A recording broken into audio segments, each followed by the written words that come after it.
तो भाई आज हमारे व्लॉग का 10वां दिन। सुबह सुबह लेके चल दिए थे बुग्गी खेत में बुग्गी खड़ी करके हम चल दिए थे ईख में पानी देखने। पानी चला रखा था भाई ईख में।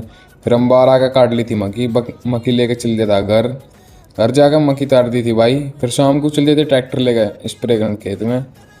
हमें ईख में करनी थी स्प्रे और भाई घोल के दवा पहुँच के खेत में।